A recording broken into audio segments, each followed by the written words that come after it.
안녕하십니까. 메신저 뉴스 김성욱입니다. 코로나 속에서 두 번째 맞는 부활절이 2주 앞으로 다가왔습니다. 아홉 목사님들은 코로나 이후 한국 사회가 지탱하기 위해서 믿음의 사람들이 어떻게 해야 하는지 설명하십니다. 첫 순서는 서울동안교회 김영주 목사님에 이어서 애간교회 조성일 목사님과 항서교회 나재천 목사님, 부산의 두 목사님들로 계속됩니다. 위로와 평강이 절실한 이웃에 메신저 뉴스 전달을 부탁드립니다. 미국에 잘 알려진 이 시 중에 거장의 손이 닿을 때라는 시가 있습니다. 그 노래 내용은 다음과 같습니다. 낡은 바이올린 한 대가 경매장에 나타났습니다. 근데 사람들이 $3 이상을 주고 살려고 하지는 않습니다. 오래전 얘기니까 $3라도 아마 가치가 있었을 겁니다. 그런데 $3 이상을 주려고 하는 사람이 없었습니다. 그런데 한 노인이 나타나더니 그 낡은 바이올린에 먼지를 털고 손수건을 꺼내서 구석구석 닦으면서 이렇게 얘기합니다. 사랑하는 아들아, 잘 있었는가? 내가 40년 만에 너를 만져보는구나. 그렇게 하면서 이 바이올린을 잘 튜닝을 합니다. 이 소리를 맞춰봅니다. 그리고 난 다음 그가 어깨에 올려놓고 현을 조율하고 연주하기 시작했습니다. 경매장에 나온 수많은 사람이 웅성거리며 자기의 관심 있는 물건을 보다가 갑자기 어디선가 들려오는 아름다운 바이올린 소리를 듣고 그쪽으로 몰려들기 시작합니다. 환상과 같은 그 바이올린 연주 앞에 사람들이 흠뻑 젖었습니다. 거기에 도취되었습니다. 그 음악에 매료되었습니다. 얼마나 아름다운 음악이 자기에게 들려진지 의심할 정도였습니다. 연주가 끝난 다음 사람은 감격에 젖어 있었습니다. 그리고 그 다음 그 바이올린을 구입하기 위해서 사람들이 여기저기 나서기 시작했습니다. 무려 나와 있는 가격의 1000배인 $3,000에 이 바이올린이 팔렸다고 합니다. 바이올린의 가격을 올린 것은 바이올린의 변화입니까? 아닙니다. 바로 이 바이올린을 만진 이 거장 때문이었습니다. 그의 손이 닿을 때에 바이올린은 엄청난 가치로 올라가게 되었습니다. 우리는 인생을 살다 보면 어쩌면 $3짜리 경매장에 나온 바이올린과 같은 모습이 내 모습이라고 생각될 수 있습니다. 돌아보지 않아서 먼지가 쌓이고 구석구석 때가 끼어 있는 것, 그리고 아무도 $3 이상 주고 살려고 하지 않는, 남에게 관심을 끌 수 없는, 가진 것이 아무것도 없는 참 초라한 인생처럼 우리 자신이 그렇게 보여질 수도 있습니다. 성경은 이것을 허물과지로 우리는 죽었다고, 우리는 이미 가치가 없다고, 본질상 진노의 자녀라고 그렇게 말씀합니다. 그런 우리에게 이유 없이 알 수 없이 이 거장의 손이, 하나님의 손길이 우리의 삶 속에 다가왔습니다. 우리를 만지기 시작했습니다. 우리의 연약한 부분이 강해지기 시작합니다. 우리에게 이런 확신을 가지고 삽니다. 나는 이 천지를 창조하신 하나님의 아들이라고, 그리고 진정한 참된 소망을 주시는 그 소망을 붙들고 오늘도 살아간다고, 우리는 그의 소유된 백성이요 왕같은 제사장의 족속이라고 담대하게 외치며 살아갈 수가 있습니다. 그분의 만지심 때문에 초라했던 내 삶이, 보잘것없었던 내 삶이, 꿈을 잃어버린 내 삶이 그분의 만지심과 그분의 연주 때문에 내 삶이 아름다운 음악을 만들며 사람들 속에 감동을 줄 수 있는 삶으로 바뀌어지게 된 것입니다. 그렇습니다. 우리는 오늘 죄인이기 때문에 주 앞에 겸손할 수가 있습니다. 그리고 이 시련과 어려움 앞에 우리는 연약하기에 주 앞에 나가서 도움을 구할 수가 있습니다.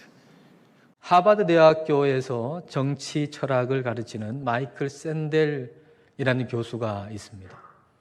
수해 전에 정의란 무엇인가 라고 하는 책이 베스트셀러가 되면서 우리나라에 상당히 유명한 사람이 됐는데요. 최근에 공정하다는 착각이라고 하는 책을 냈어요. 이 코로나 팬데믹 이 시대를 통해서 우리가 봐도 그렇잖아요. 미국이 저거밖에 안 돼? 미국은 최고의 선진국이라고 우리는 생각해 왔는데, 아니, 미국이 저거밖에 안 되는 나라야? 라고 우리도 생각하잖아요. 이 마이클 샌델이라고 하는 사람이 과연 미국이 왜 이렇게 됐을까? 그것을 능력주의라고 얘기를 해요.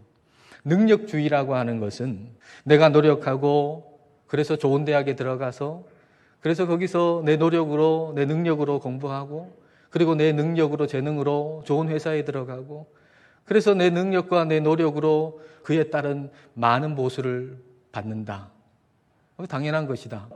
나만 하지 못하는 사람은 그 사람은 별로 노력하지 않았으니까, 능력이 없으니까 그냥 고만한 보수를 받는 거예요. 그렇게 생각하는 것이 능력주의예요. 하버드 대학교의 학생들, 하버드 대학 최고의 명문 대학 아닙니까? 근데 그 학생들이 타고난 재능들이 있어요. 자기가 뭐 노력해서 얻은 게 아니고 태어날 때부터 가지고 태어난 재능들이 있는 학생들이에요. 그리고 그 집이 굉장히 유복한 집안이에요. 너무나도 좋은 환경의 집안 가정 속에서 자란 거예요. 이제 그런 것들이 하버드 대학에 들어오는데 상당한 영향을 끼친 거죠. 그럼에도 불구하고 그 하버드 대학생들은 내 노력과 수고로 내가 이 하버드 대학에 들어왔다. 근데 과연 내 노력, 내 능력이라고 하는 것이 진짜 내 것인가? 참 놀라운 결론이에요. 한 부분을 그대로 한번 옮겨 보겠습니다. 왜 성공한 사람들이 보다 덜 성공한 사회 구성원들에게 뭔가를 해줘야 하는가? 이 질문에 대한 해답은 우리가 설령 죽도록 노력한다고 해도 우리는 결코 자수성가적 존재나 자기 충족적 존재가 아님을 깨닫느냐에 달려있다. 사회 속에 우리 자신을, 그리고 사회가 우리 재능에 준 보상은 우리의 행운덕이지 우리 업적덕이 아님을 찾아내는 것이 필요하다. 성공한 사람이 그렇지 못한 사람에게 뭔가를 나누어야 한다는 겁니다. 그 이유는 이 세상에는 자수성가, 말 그대로 내 손으로 노력하고 내 손으로 힘써가지고 내가 이만큼 성공했다, 이 자리에 왔다라고 할 수 있는 사람은 이 세상에 한 명도 없다는 거예요. 내가 알지 못하는 또는 내가 알고 있는 그 무엇으로부터의 도움을 다 받아서 오늘 이 자리에 있는 것이지. 이걸 마이클 샌델은 행운덕이다 이렇게 표현했어요. 성경적인 용어로 바꾼다면 내가 나 된 것은 하나님의 은혜로 된 것이다. 한 사회가 발전하고 좋아지려면 하나님의 은혜를 알아야 된다라는 얘기예요. 미국 사회가 왜 지금 이 모양 이 꼴이 되었는가? 하나님의 은혜를 잊어버렸기 때문이라는 거예요. 하나님의 은혜를 우리는 기억해야 해요. 여러분, 아이들은 누구의 뒷모습을 보고 자란다고 합니까? 아버지의 뒷모습. 우리 신앙의 삶도 마찬가지입니다. 사진을 한번 보여주시기 바랍니다. 예, 똑같죠? 저 할아버지가 걸어가니까 아들이 걸어가고 손자가 저렇게 뒷짐을 지고 걸어갑니다. 뒷모습을 보고 배우는 거예요. 자, 오늘 내 신앙의 뒷모습이 얼마나 중요한가? 이걸 한번 생각하시고 내 믿음의 후배들, 후손들에게 선한 영향을 미치며 아름다운 모습을 보여주며 또 그 모습을 통해 복된 전통을 세워나가는 그런 은혜가 있길 주의 이름으로 축원합니다. 이 부산에만 해도 많은 교회들이 있고요. 이 서구만 해도 한 60여 개가 넘는 교회들이 있습니다. 그런데 그 교회들을 가보면요, 각각 교회의 색깔이 달라요. 그 교회가 가지고 있는 전통이 다릅니다. 신기해요. 똑같은 개신교, 장로교인데도 그렇게 달라요. 어떤 교회는 정말 좋은 전통을 가지고 있습니다. 그런데 어떤 교회는요, 정말 옮겨와서는 안 되는 그런 좋지 않은 전통도 가지고 있는 것이 사실입니다. 왜 그렇습니까? 앞에 신앙생활을 한 믿음의 선배들의 뒷모습을 보고 그 신앙의 후배들이 전통이 세워지기 때문에 앞에 믿음의 선배들의 모습을 보고 후배들이 따라가고 그 후배들이 따라가면서 보고 배우게 되고 시간이 지남에 따라서 그 교회의 전통이 된다는, 우리가 교회에 새로운 새가족이 오지 않습니까? 새가족이 오면 이제 이 새가족은 그 교회 일원으로서 신앙의 삶을 배워나가게 됩니다. 그럼 누구를 통해서 배우는가? 자기 가까이에 있는 사람, 자기를 인도한 사람, 자기를 섬겨주는 사람, 그리고 함께하는 구역 식구들, 구역장, 부구역장들을 통해서 이제 신앙의 모습을 배워가게 된다는 거죠. 내가 가지고 있는 이 신앙의 모습, 이런 측면에서 볼 때 얼마나 중요한지 모릅니다. 왜? 나의 신앙의 모습을 누군가가 보고 또 누군가가 배우고 있기 때문에 그렇습니다. 우리 신앙의 선진들, 선배들의 앞서가신 분들을 보고 우리 교회 오늘날 항서교회 전통이 세워졌고 또 믿음의 색깔을 입히게 되었다는 거죠. 그런데 내 뒤에 있는 믿음의 후배들이 누구를 보고? 오늘 나를 보고 이제 믿음의 삶을 살아간다는 거죠. 그 믿음의 삶의 모습을 배우게 된다는 것입니다. 여러분, 교회의 전통이라고 하는 것은 좋은 전통도 있고 그렇지 않은 전통도 있어요. 그게 무엇을 통해 세워지는가? 오늘 나의 신앙의 뒷모습을 통하여 그렇게 세워지게 된다는 것, 이걸 우리가 두렵고 떨리는 마음으로 우리가 바라보고 생각해야 된다는 것입니다. 오늘 내가 누군가에게 신앙에 영향을 미칠 수 있다는 것, 이게 얼마나 크고 중요한 문제인지 모릅니다. 대전 제일교회 김철민 목사님, 부산 진교회 신충우 목사님, 별내 동안교회 나강현 목사님은 부활절을 앞두고 우리 믿음의 자세 교정에 대해서 구체적으로 알려주십니다. 독일에 마리아 수녀회라고 있어요. 자매회. 개신교 수녀원이 있는데요. 바실레아 슐링크라고 하는 거기 창설자입니다. 이분이 2차 세계대전 때 그 수용소에 갇혔어요. 하나님께 예배 드리고 싶은데 예배를 드리려고 하면 꼭 간수들이 와서 방해를 하고 예배를 드릴 수가 없는 거예요. 그래서 기도를 했잖아요. 하나님 마음껏 예배하게 해 주십시오. 그랬더니 진짜 간수들이 얼씬도 하지 않는 거예요. 어느 날부터 자꾸만 막 몸이 가렵기 시작해. 바실레아 슈링크가 있는 감방이 전부 다 그런 거예요. 하나님께 기도했더니 알고 보니까 벼룩 이 빈대 이런 거 있죠. 그 방을 급습을 한 거예요. 그래서 거기 와서 감시하던 간수들이 그걸 다 옮겨가지고요. 그곳에 아예 발길을 끊어버린 겁니다. 그래서 이분들이 너무 좋아가지고 막 이렇게 긁으면서 찬송하고 기도하고 마음껏 예배를 드려도 아무 문제가 없었다. 천국이었죠. 상황은 열악한데 그들은 천국을 누린 것입니다. 예수님은 외모로 사람을 판단하지 않으셨어요. 인간의 형편을 따라 자기 자신의 어떤 감정을 따라 이렇게 예수님은 사람을 구분하지 않으셨어요. 그런데 바리새인들은 구분했습니다. 바리새라는 말 자체가 분리시킨다, 구분한다. 율법에서 깨끗지 않은 것을 깨끗한 것과 이렇게 분리하는 것, 그죠? 자기들이 스스로 생각해서 옳은 것과 옳지 않은 것을 분리시키고 하는 그런 일을 하는 사람들이 바리새인들이었어요. 이 사람들이 정말 천국을 누렸을까요? 누가복음 11장 46절에서 이르시되 화 있을진저 또 너희 율법 교사여 지기 어려운 짐을 사람에게 지우고 너희는 한 손가락도 이 짐에 대지 않는도다. 자기들만 율법과 전통을 수호하는 그런 최후의 보루라고 생각을 했습니다. 다른 사람들을 공격하고 비판하면서 스스로 한계에 부딪힌 것입니다. 그래서 관건이 되는 말씀은 이 말씀입니다. 오늘 본문의 21절 말씀입니다. 누가복음 17장 21절 말씀을 같이 읽어보겠습니다. 또 여기 있다 저기 있다고도 못하리니 하나님의 나라는 너희 안에 있느니라. 하나님의 나라는 하나님의 주권이 통치하고 있는 곳, 하나님의 주권이 미치는 영역, 너희 안에 하나님의 통치가 임하고 있다면 그곳이 바로 천국이다.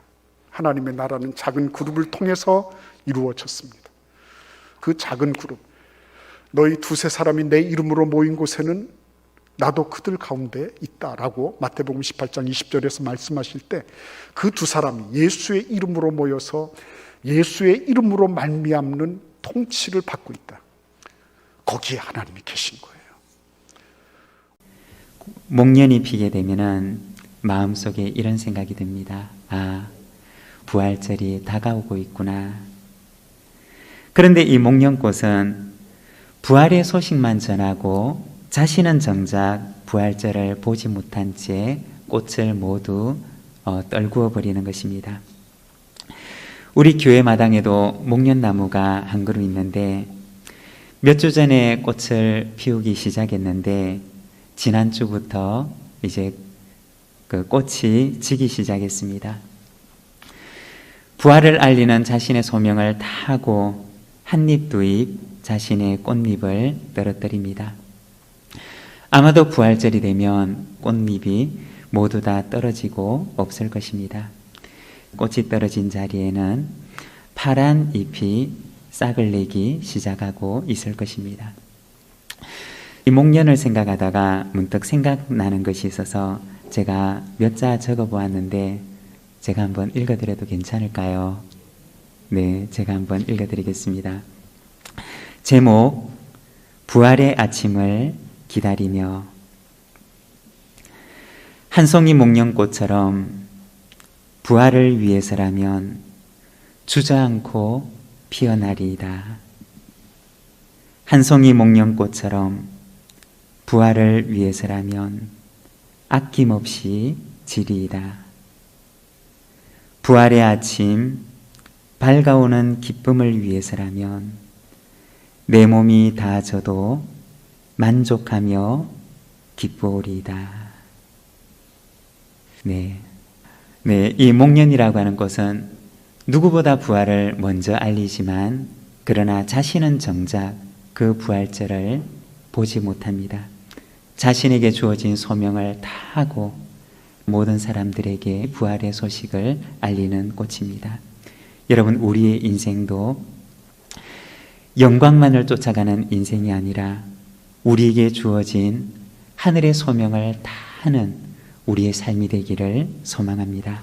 아마도 이 목련꽃 같은 삶을 살았던 이를 얘기한다면 구약성경 가운데 모세와 여호수아였을 것입니다.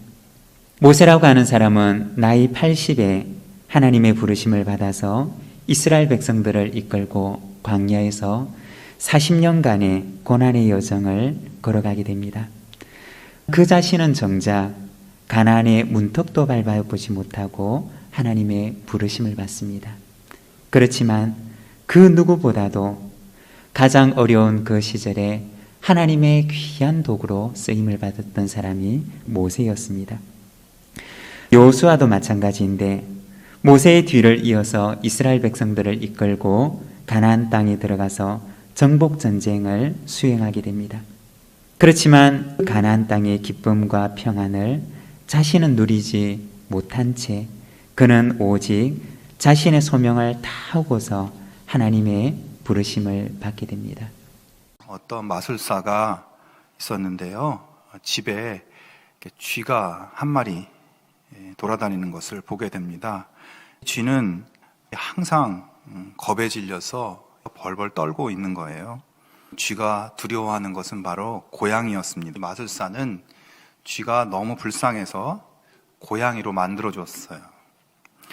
근데 그렇게 변신한 이 고양이가 이번에는 개를 두려워하는 겁니다. 그래서 이거 마술사가 고양이를 개가 되게 했어요. 개가 된 고양이는 이번에는 호랑이를 두려워하는 거예요. 그래서 마술사가 개를 호랑이로 변신시켜 주었어요. 근데 호랑이가 또 무서워하기 시작하는 거예요. 이번에는 사냥꾼의 엽총을 두려워하는 겁니다. 결국 마술사는 모든 것을 포기하고 이렇게 이야기합니다. 내가 아무리 해봤자 너의 두려움이 끝이 나질 않는구나. 너는 별 수 없는 쥐새끼다. 다시 쥐로 돌아가라. 미국의 성공학의 거장인 나폴레온 힐이라는 분이 사람들에게 있는 7가지 불안과 두려움에 대해서 말했는데요. 첫째, 가난에 대해서 두려워합니다. 두 번째, 실패에 대한 두려움. 세 번째, 질병에 대한 두려움. 네 번째, 사랑을 잃을 것에 대한 두려움. 다섯째, 노후에 대한 두려움. 여섯째, 자유 상실에 대한 두려움. 일곱째, 죽음에 대한 두려움. 우리가 세상에 살면서 느끼는 이런 두려움, 이것은 하나님이 주시는 것이 아닙니다. 디모데후서 1장 7절에 보면 하나님이 우리에게 주신 것은 두려워하는 마음이 아니요 오직 능력과 사랑과 절제하는 마음이라고 말씀하고 있습니다. 하나님은 우리가 미래를 바라보면서 두려움의 종으로, 두려움의 굴레 속에서 사는 것이 아니라 두려움을 이길 능력을 주기를 원하신다고 말씀합니다. 아메리카 인디언들은 어린 소년들이 이 용기를 훈련하기 위한 독특한 훈련 방법을 가지고 있다고 합니다. 그것은 이 어린 소년들을 이 늑대나 곰과 같은 야생 동물과 맹수들이 있는 숲속에서 혼자 하룻밤을 지내게 하는 훈련이에요. 캄캄한 밤, 소년들은 한숨도 자지 못하고 밤을 꼬박 새우게 되겠죠. 어떤 소년이 그렇게 숲속에서 지내는데 날이 점점 밝아옵니다. 그런데 저쪽 큰 나무 뒤에 누군가가 서 있는 것을 보게 됩니다. 자기 아버지가 나무 뒤에 서서 이 화살을 당긴 채 자기를 지켜보고 있는 것입니다. 그러니까 이 아들 몰래 그 아버지가 그에게 위험이 닥치지 않게 하기 위해서 밤새 화살을 당긴 채 아들을 지켜보고 있었던 것이죠.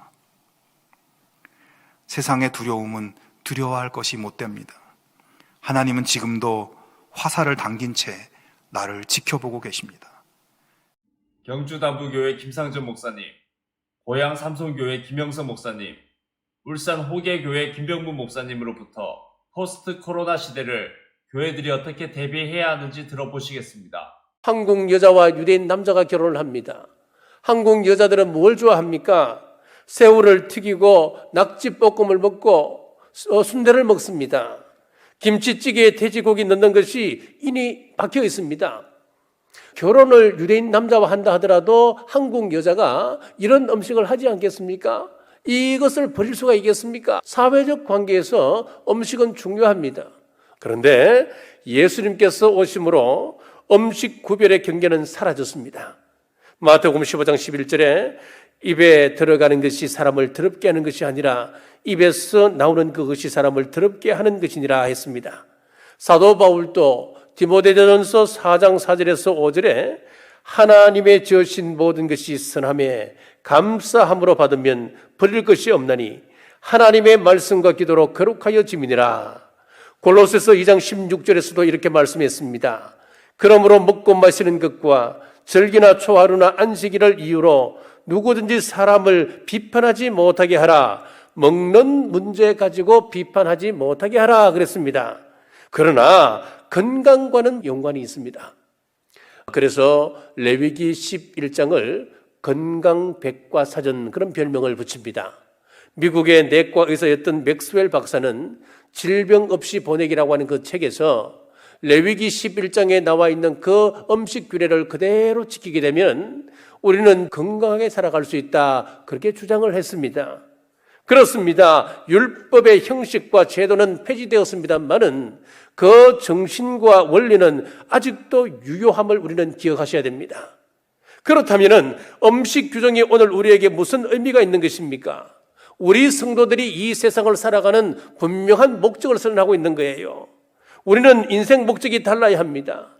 우리의 인생 목적이 무엇입니까? 고린도전서 10장 31절에 보면은 그런즉 너희가 먹든지 마시든지 무엇을 하든지 다 하나님의 영광을 위해서 하라 라고 했습니다. 우리 성도의 인생 목적은 하나님의 영광을 위해서입니다. 우리가 자꾸 여기에서 벗어나 있으니까 조금 교회에서 힘들면 내 교회 떠나버린다.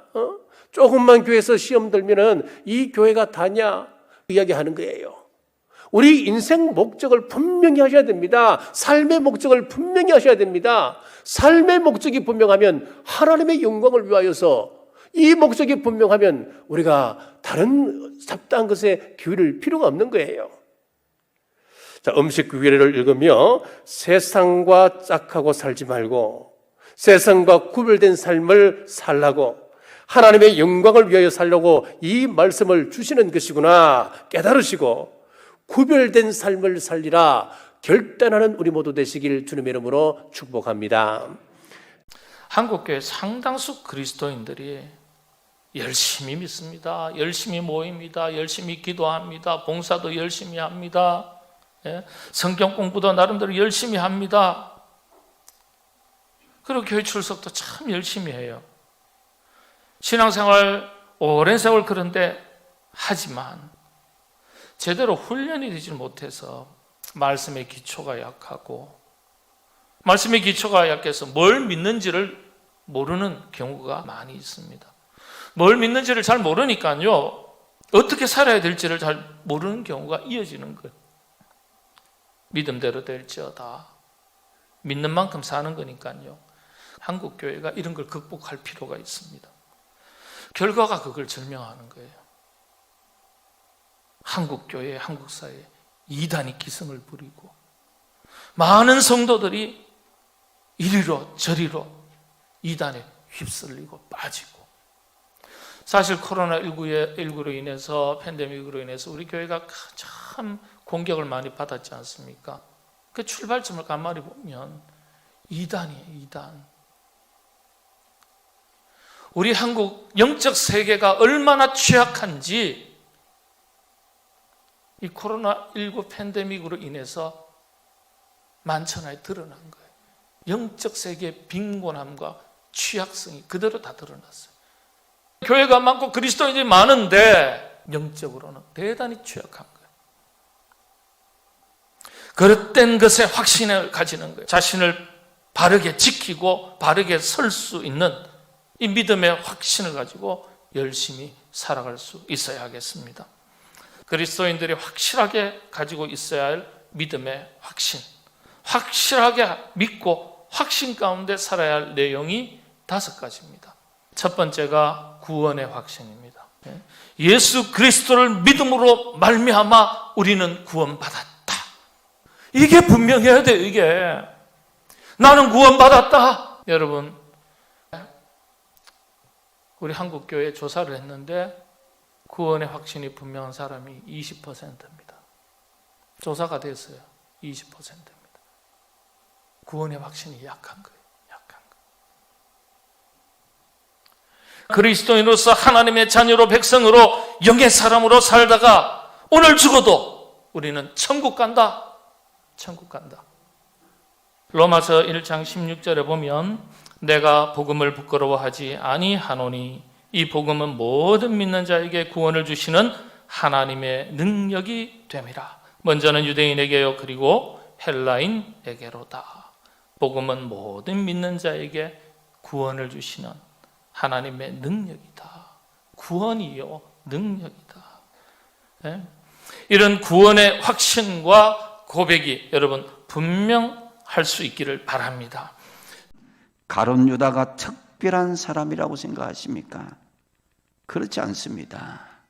가룟 유다의 모습은 바로 우리 자신의 모습이기도 합니다. 자기는 기도하지도 않고 헌신하지도 않고 순종하지 않으면서 남이 하는 것을 비난하는 사람들이 있습니다. 바로 가룟 유다가 그런 사람이었습니다. 하지만 마리아는 영적인 분별을 할 줄 알았고 아는 것에 끝나지 않고 과감하게 결단을 하였습니다.